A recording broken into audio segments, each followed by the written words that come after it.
His abiding passion, though, is the charitable work for refugees in Lebanon, to which he has devoted himself for almost 20 years, and for which he was awarded the CBE last year. Looking back, he says he was always struck by the hospitality and humanity of those caught up in wars, their generosity to strangers, and it is something that he says he has tried in his own small way to pass on. He is, of course, Chris Wyrecliffe. Wyrecliffe squirmed slightly as she went on to outline his junior schooling at Ripley in Yorkshire, where the geography master once called him too clever by 3/4, and then his time at Bradford Grammar School, where he was caned on at least 4 occasions. His school report, mostly glowing, still made frequent use of the word insolent. He laughed again. "So, when you were growing up as a little boy in the Yorkshire Dales, had you always wanted to be a reporter?" "No, not at all," he said, describing instead a boyhood passion for cricket and, with adolescence, rugby. "A place beside Geoffrey Boycott would have suited me fine." Desert Island Discs, the oldest and most reflective of celebrity shows, asks the interviewee to imagine they were marooned on a desert island with little more than a record player for company, and to pick the 8 pieces of music that would help them survive. Wyrecliffe's first choice was Bach's B minor Mass, which brought back memories of his time as a chorister.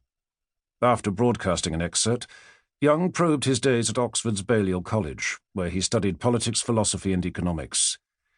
"You gained a 2-2, which some would say was a disappointment of early promise." "I can't argue with that." "Oxford, you have said, was where you discovered girls," she said. "Indeed, one of your contemporaries said your success with women was the cause of much envy." "Well, I'm not sure about that.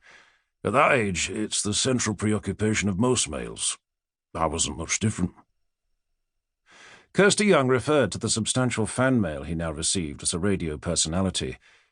She alluded to an excerpt from one letter addressed to him at the BBC back in 2006, which the Daily Mail had got hold of and published. It was from a woman who, despite being happily married to a barrister, wrote, "I fancy you rotten, and wouldn't mind being serenaded along Venice's Grand Canal just to listen to your rich, chocolatey voice." Another had written that while listening to him introduce a news item on the grouse shooting season, she fantasized about being borne away to the moors on a dark horse by a large hirsute Heathcliff figure with the voice of Mr. Wyrecliffe, and under whom she was prepared to suffer any beastliness, any depravity. Relief arrived with a recording of Humphrey Lyttelton jazz, and then a series of still more personal questions. Had he been expected to lose his Yorkshire accent during his early BBC days? It wasn't true, and he hadn't. No, there'd been no voice coaching either, though an early nicotine craving, dispatched almost the day he gave up his addiction to war zones, had perhaps added a deeper timbre. What about that beard?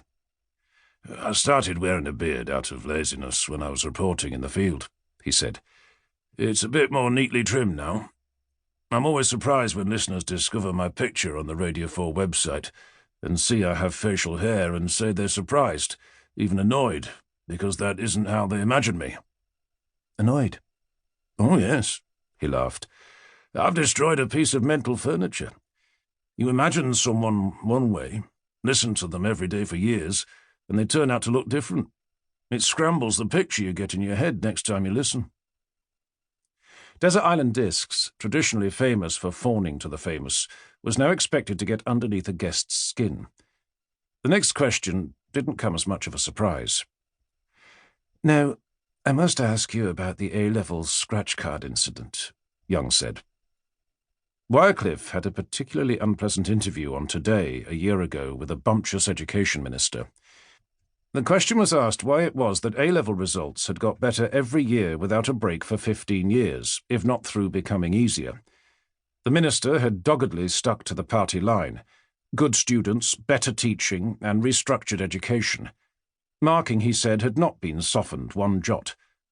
The interview made the papers because Wyrecliffe had been heard to say after the minister departed, and supposedly off-air, "When A-levels are given out on scratch cards, he'll finally be able to get his own." "That wasn't very fair, was it?" Young asked. "No, absolutely not," Wyrecliffe laughed. "But the minister and I have since had a good chuckle about it." This wasn't quite true. The ministry had made an